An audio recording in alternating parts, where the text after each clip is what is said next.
আসসালামু আলাইকুম, সবাই কেমন আছেন? আশা করছি ভালো আছেন। যে যেখান থেকে দেখছেন আমার ভিডিওটি, অবশ্যই আমার ভিডিওটি ভালো লাগলে লাইক কমেন্ট শেয়ার করবেন। তো শুরু করছি আজকের সকালবেলা। চারিদিকে সবুজের সমাহার, কত সুন্দর দৃশ্য, তাই না? প্রাকৃতিক দৃশ্য দেখতে কার না ভালো লাগে। তো সকালবেলা ঘুম থেকে উঠেই চলে আসলাম আমি আমার হাজবেন্ড মাঠে। মাঠ যেহেতু বাড়ির পাশেই, আর যেহেতু অনেকগুলো গরু আছে, অনেকগুলো বলতে আমার মোট 9টা গরু আছে ছোট বড় দিয়ে। তো ম্যাক্সিমামই হচ্ছে গাভী গরু, দুধের গরু, দুগ্ধজাত গরু আর কি। তো গরুকে ঘাস না খাওয়ালে দুধের উৎপাদন আসলে কম হয়, এই কারণে ঘাস খাওয়ানো লাগে। তো আমার ক্ষেতে 2 বিঘা ক্ষেতে ঘাস আছে, লাগানো ঘাস। এই ঘাসগুলো আমি ইউটিউব থেকে নিয়ে এসেছিলাম। তো যাই হোক, ইউটিউব বলতে ইউটিউবের এক ভাই স্ক্রিনে দিয়েছিল এই ঘাসের অ্যাড, তো আমি তার সাথে যোগাযোগ করে এই ঘাসগুলো নিয়ে এসেছিলাম। তো আমার ক্ষেতে লাগাইছি, অনেক হয়েছে আর কি।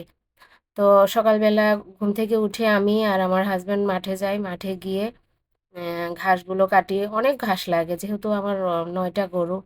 তো হেল্পার হিসাবে আমার দেবর আছে, পাড়া প্রতিবেশী দেবর আর কি।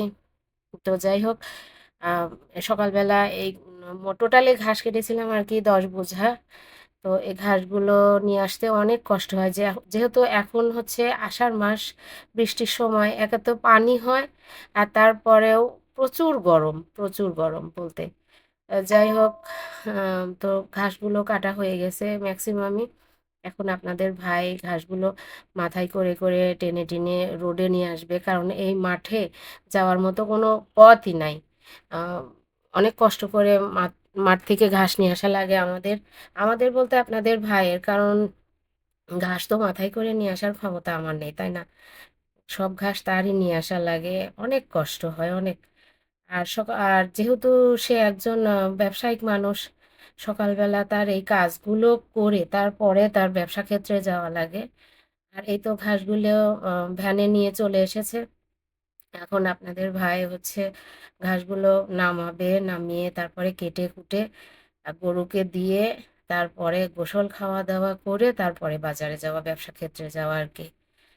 তো দেখতেছেন সে, মানে ঘাসগুলো টানতে গিয়ে তার ফেসের অবস্থা এমন, দেখলে মায়া লাগে।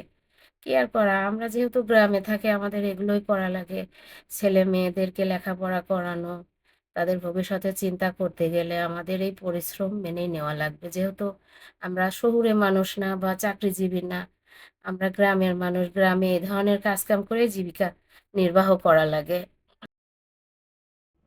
আহারে, বেটার কি কষ্ট! বেটা বিয়ে করছিলি কেন আর বাচ্চার জন্ম দিছিলি কেন?